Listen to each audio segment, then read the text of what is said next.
السلام علیکم، میں ہوں بشیر خٹک۔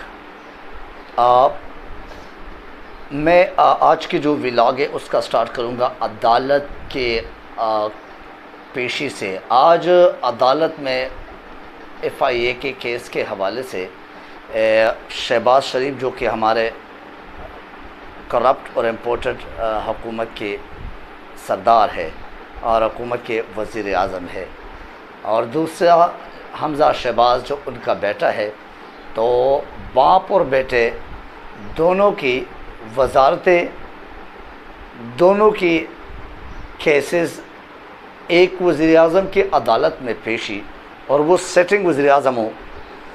کیا سمجھتے کہ یہ ایک شرمناک بات نہیں ہے؟ یہ ہمارے پاکستان کے جتنے بھی دنیا میں دیکھی جائے گی تو اور دیکھی جاتی ہے، کیا یہ ڈرامہ، یہ ایک المیہ جو ہمارے آج کا جو وزیر اعظم ہے اور ہمارے آج کا جو کابینہ ہے اور ہمارے جو ہم پہ مسلط کیے گئے جو ایک حکومت ہے، اس کے بارے میں دنیا کیا تبصرہ دیں گے؟ کیا خیالات، کیا اپنے اظہار، کیا انسانیت، کیا اخلاقی درس، کیا کچھ دے ہمارے معاشرے پر، ہمارے پاکستان کی حالت پہ، ہمارے پاکستان کی عوام کی بے بسی پر، ہم لوگوں کی یرغمال ہونے پر، ہم لوگ کے اوپر آئی ایم ایف اور امریکہ کے مسلط شدہ اور انہی کے لائے ہوئے جو گنڈے ہیں، اور پھر اس سے بڑی بات جو تکلیف ریئلی مجھے بھی ہو رہی ہے بذات خود ایک شہری ہونے کے ناطے، کہ وہ ادارے جنہوں نے حلف اٹھایا ہے، اور وہ حلف کس چیز کا اٹھایا؟ وہ حلف اٹھائے کہ عوام کے اور ریاست کا تحفظ کریں گے۔ کیا یہ ہماری عزت، ہمارے وقار، ہمارے ڈگنیٹی، ہمارے وہ پورٹ فولیو جو ایک آزاد اور خود مختار ملک اور ریاست کا ہونا چاہیے، کیا یہ وہی ڈیوٹیاں سر انجام دے رہے ہیں؟ کیا یہ ادارے واقعی میر صادق اور میر جعفر کا کردار نہیں ادا کر رہے ہیں؟ اور یہ میرے تو نہیں ہے، یہ تو بڑے بڑے مبصرین، بڑے بڑے ماہرین، بڑے بڑے قانوندان، بڑے بڑے جو سیاست پہ تبصرے کرنے والے، یہ وہ لوگ کہتے ہیں۔ انٹرنیشنل سروے کی بات کر رہا ہوں میں، انٹرنیشنل تبصرہ کرنے والے کی بات کر رہا ہوں میں۔ انٹرنیشنل جتنے بھی ٹویٹرز آتے ہیں اور وہ پڑھتے ہیں، بلیو می کہ میں ٹویٹرز کی بات کروں، میں ٹویٹر سے آپ کو بتا رہا ہوں، یہ ٹویٹرز میں پڑھ رہا ہوں۔ تو کیا یہ میری ذاتی رائے ہے کہ جو میں آپ کو بتا رہا ہوں؟ نہیں، یہ انٹرنیشنلی جو ہمارے ایک ریپو، جو ہمارے حکمرانوں اور ہمارے اس آزاد ریاست پاکستان اور ہمارے اداروں کے بارے میں جو بولا جا رہا ہے، اور میں آپ کو اس پہ ایک بہت بہترین قسم کی ویڈیو آپ کو ایک پروگرام کروں گا، اور وہ کس کا؟ وہ شاہین سیبائی صاحب کے، جو انہوں نے اپنے ٹویٹر میں، انہوں نے اپنے کالم میں جو لکھا ہوا ہے، اور ٹویٹر میں جو تھوڑا بہت اس پہ روشنی ڈالی ہے، کہ انہوں نے یہ جو ہمارا ادارہ ہے، اسٹیبلشمنٹ جس کا نام ہے ان افواج پاکستان، اور اس وقت باجوہ صاحب، ان کے اوپر جو انہوں نے بولے، جو ان کو تنبیہ کر کے اور باقاعدہ نام لے کے، باقاعدہ ان کے ایک سٹیپ وائز مداخلت اور معاملات دیکھے کہ ہمارے ہاں اس کا کیا جواز ہم پیش کریں، ہمارے ہاں اس کا کیا مقصد ہو سکتا ہے، ہم اس کو کیا لے لیں۔ ایک طرف آئی ایس پی آر سے بیانات آتے ہیں کہ ہم نیوٹرل ہیں، اور میں اکثر اس سے پہلے ویڈیو میں بھی کہہ چکا ہوں، ٹھیک ہے نیوٹرل ہے، اچھی بات ہے، کوئی مسئلہ نہیں، نیوٹرل بھی ہو سکتے ہیں، کیونکہ ادارے موسٹلی سیاست کے کیسز میں نیوٹرل ہوتے ہیں۔ لیکن بیک میں جب دیکھتے ہیں جو بیانات آ رہے ہیں، جو ہم معاملات دیکھ رہے ہیں، پھر شہباز شریف کو جو بنو اور وہاں پہ جو وانا کے علاقے میں لے کے جاتے ہیں، شمالی وزیرستان لے کے جاتے ہیں، اور وہاں پہ فوجیوں کے سیلوٹ کرائے جاتے ہیں، تو اس کا سمجھ نہیں آ رہا کہ اس کا اس جو پپٹ وزیر اعظم ہے، اس کو کیوں پپٹ اسی وجہ سے کہتے ہو کہ عوام کے لیے تو کچھ نہیں ہے نا ان کے پاس، کون سے ایسی خبر، کون سے ایسے پریس کانفرنس، کون سے ایسے خطاب اس نے کیا ہے جو آج تک اس نے عوام کو کوئی ریلیف دیا ہے، عوام کے لیے کوئی بات کی ہے؟ تو میں اس کو پپٹ کہہ سکتا ہوں. تو اس پپٹ کو، اس مسلط زدہ، کرپٹ اور غنڈہ اور کیسز زدہ جو آج بھی FIA کے کیس میں عدالت میں ان کی عبوری ضمانت جو ہے وہ منظور ہو گئی ہے. تو عبوری ضمانتوں پہ کمال ہے یار، سمجھ سے باہر ہے. عبوری ضمانتوں والے لوگ ہمارے اوپر وزیر اعظم بنے ہوئے، وزیر اعلیٰ بنے ہوئے. ایک ہی گھر سے، میں اکثر کہتا ہوں، ایک ہی فیملی، ایک ہی گھر سے ہمارے پورے ملک اور ریاست کا نظام چل رہا ہے، تمام ادارے چل رہے ہیں. FIA کون چلا رہا ہے آپ کو پتہ ہے؟ FIA رانا ثناءاللہ کے گھر سے چل رہا ہے، اور رانا ثناءاللہ چلا رہا ہے. یہ وہ ادارے ہیں جو عمران خان 3-3.5 سال دن رات ایک کر کے اداروں کو واقعی بنایا کہ یہ ادارے ہونے چاہیے اور آزاد ہونا چاہیے. ان کی اپنے قانون، اپنی آئینی ذمہ داری کے مطابق ان کو حق حاصل ہے کہ وہ عمران خان خود کہتے تھے کہ وہ مجھ پہ بھی ہاتھ ڈال سکتے اگر میں غلط کچھ کرتا ہوں آئین قانون کے مطابق. تو عدلیہ کو بھی یرغمال بنایا، اسٹیبلشمنٹ بھی یہ سارے ڈرامے دیکھ رہے اور خود بیک پہ سپورٹ دے رہے اور کر رہے ہیں. ISPR صاحب ڈینائی کرتے نہیں آتے کہ نہیں ہمارے سیاست سے کوئی کام نہیں ہے. تو سیاست سے تو کام ہے خیر فوج کا، کیونکہ 35 سال اگر جمہوریت میں گزارے تو 35 سال ہم نے ڈکٹیٹرشپ میں بھی گزارے. تو ہم اس کو بھی کیا ایک جمہوریت کے نام پہ سامنے جو ایک بینر نظر آ رہے، سامنے جو اسکرین پہ نظر آ رہے وہ جمہوریت اور بیک پہ ڈکٹیٹرشپ ہے.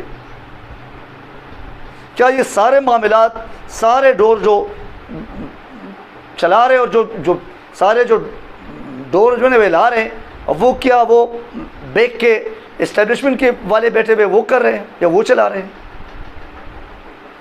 یہ میں نے بولا کہ یہ مبصرین کہتے ہیں. میرے تو اتنی سمجھ بوجھ شاید نہیں ہے، نہ میرے آواز کوئی سن رہے اتنا خاص. آپ جو بیٹھے ہوئے ان کی دیکھ لیں تو عبوری ضمانت پہ رہا ایک سیٹنگ وزیر اعلیٰ جو کہ قانون اور آئین کے بالکل ہی میں متضاد کہہ سکتا ہوں کہ یہ بالکل تضاد ہے قانون کا. یعنی مینز کیا یہ کھلی تضاد نہیں ہے؟ کیا یہ زیادتی اور ظلم نہیں ہے کہ ہمارے اس سیٹنگ وزیر اعلیٰ پنجاب جو اس کا بیٹا ہے شہباز شریف کا، اور وزیر اعظم صاحب شہباز شریف، وہ آج عدالت میں پیش ہوئے، یعنی کیسز زدہ FIA کے ادارہ جو اس کے انڈر میں آتا ہے، اور وہ ادارہ جا کے وہ اس کو عدالت میں پیش کرتے ہوئے پھر FIA کے ڈرامے دیکھ لیجئے. یعنی خواہ ان کو ٹائم دے رہے، ان کے ٹائم پاس کر رہے. یہ ہمارے لیے اس سے زیادہ شرم کی بات کیا ہو سکتی ہے؟ پھر اس کے بعد میں آتا ہوں، بہرحال یہ تو آپ کے سامنے رکھتا ہے کہ آج اس کیس میں پیشی ہوئی ہے، اور اس کیس کے حوالے سے آپ کو بتانا تھا کہ اس میں پھر عبوری ضمانت. تو عدلیہ ایک چھوٹے سے وہی عمران خان کی بات، واقعی عمران خان کی ایک بات، وہ پتھر کے لکیر جسے ہم کہہ سکتے ہیں، وہ ہے کہ انہوں نے ساری باتیں ہمیں پہلے کی ہے اور بتائی تھی کہ اداروں کے ساتھ کیا ہونے والا ہے. یہ اپنے کیسز بچانے کے لیے آئے ہوئے اور اپنے کیسز ختم کرنے کے لیے آئے ہوئے. یہ صرف اور صرف اپنے پیسے اور اپنے آپ کو اور اپنے کیسز کو بچانے کے لیے، اپنے جو بھی چوری ڈکیتی کی ہے وہ بچانے کے لیے آئے ہوئے. تو وہ سامنے ساری باتیں آ رہی ہے. اس کے بعد عوام کے لیے ان کے بہت محبت اور خلوص والے عوام جو بہت زیادہ محبت اور خلوص کرتے ہیں، ان عوام سے 22 کروڑ عوام کے لیے ایک اور لرزہ خیز، تکلیف دہ، قیامت خیز اور واقعی بم نہیں ایٹم بم گرنے اور گرانے والی خبر آپ کے ساتھ شیئر کرنے والا ہوں. وہ خبر ہے کہ پیٹرول 300 سے 315 روپے تک جانے والے ہیں. اس بجٹ تک انتظار تھا، بجٹ کے بعد، کیونکہ IMF کے آرڈر ہے اور یہ حکومت سب کچھ IMF کے کہنے پہ چلا رہے. انہیں مفتاح اسماعیل جو ہے وہ IMF کا ایک ممبر ہے اور یہاں بٹھائے گئے ہمارے اوپر. باقی کابینہ کو تو علم ہی نہیں ہے نا. آپ لوگوں نے دیکھ لیا جب بجٹ کی سمری پیش کی گئی کہاں پہ، قومی اسمبلی میں، تو وہاں پہ اسمبلی میں کوئی اور تھا. IMF کا لکھا ہوا، جو پچھلی ویڈیو میں بتا چکا ہوں، IMF کا لکھا ہوا جسٹ ایک مسودہ، ایک کتاب 4-6 پیجز کا وہ پڑھ رہا تھا، اور پن ڈراپ سائلنس، کوئی نہیں تھا وہاں پہ مخالفت کرنے والے، کوئی اپوزیشن والا تھا ہی نہیں، نہ ایسے کوئی مرد مجاہد، کوئی پاکستان کے عوام کا نمائندہ، پاکستان کے عوام کا نمائندہ، سارا کا سارا جو قومی اسمبلی کا حال تھا وہ سارا کا سارا IMF اور امریکہ اور انڈیا کے، یوں سمجھے کہ ان کے ہی نمائندے بیٹھے ہوئے تھے، اور انہی کے سامنے جسٹ ایک خانہ پوری کرنی تھی، اور وہ پڑھ لیا۔ اس میں یہ آواز نہیں آئی کہ نہیں اس پہ اعتراض ہے، یہ عوام کو ریلیف دینے کے بالکل ہی مخالف ہے، اور ہم اس پہ اتفاق نہیں کرتے، ہم اس کے خلاف احتجاج کرتے قومی اسمبلی کے اندر۔ تو میں اسی وجہ سے کہتا ہوں کہ ہم تو خیر کچھ کر نہیں سکتے کیونکہ ادارے ہی کر سکتے ہیں، لیکن عوام کے اوپر مزید جو مہنگائی آنے والی ہے اس کا جو ہے وہ تو ہے، جو ہم نے بھگتنا ہے بھگت لیا وہ تو ہے۔ اب مزید آپ کے شہباز شریف کے ایک اچھے ایڈمنسٹریٹر کے، ایک اچھے بہت خادم اعلیٰ، خادم اعظم کہ جو ہے نا وہ آپ کو ایک اور بم گرانے والے کی ایک بیفور دا ٹائم خبر دینے والا ہوں۔ پیٹرول 300 سے لے کر 315، اور آپ کے جو بجلی ہے وہ تقریباً 30 سے 40 روپے فی یونٹ تک پہنچنے والی ہے۔ افسوسناک خبر ہے، لیکن کرے کیا؟ اس کے خلاف ایک ہی حل ہے کہ ان کو باہر نکالنا ہے، ان کو ختم کرنا ہے، جلد از جلد اپنے عوام کو ریلیف دینے کے لیے کسی ایسے حکمران جو ہمیں اللہ تعالیٰ نے دیا تھا جیسے عمران خان تھا، تو عمران خان کا ساتھ دینا چاہیے ہم سب کو مل کے۔ واقعی جو میں سمجھ رہا ہوں اس وقت صرف واحد وہی آپشن ہے اور وہی امید ہے، تاکہ کم سے کم وہ چیز نہ ہو جائے جس پہ ہم مر جائے۔ تو غریب تو مر گیا، غریب تو گیا، یا غریب کو موت ہے اور یا غریب کو جو ہے نا سر نیچے کر کے غلامی ہے، اس دو کے علاوہ کوئی کام نہیں ہے۔ اور جو غلامی کی زندگی ہے اس سے حقیقت میں موت بہتر ہے۔ وہ کہتے ہیں نا کہ شیر کی ایک دن کی زندگی گیدڑ کی 100 سالہ زندگی سے بہتر ہے۔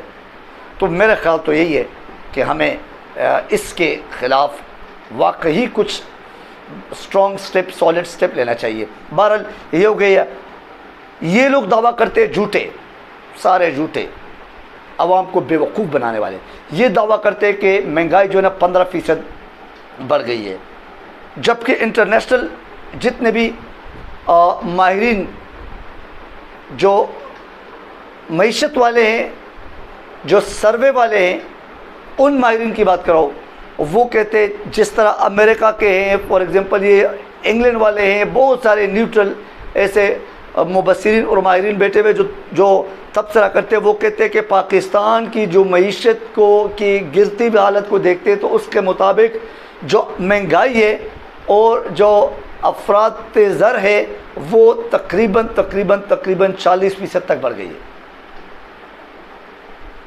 تو اس کا ہم کس سے پوچھیں؟ ان جھوٹوں کے کس بات پہ ہم یقین کریں؟ بہرحال عوام کے ساتھ زیادتی ہے، ظلم ہے۔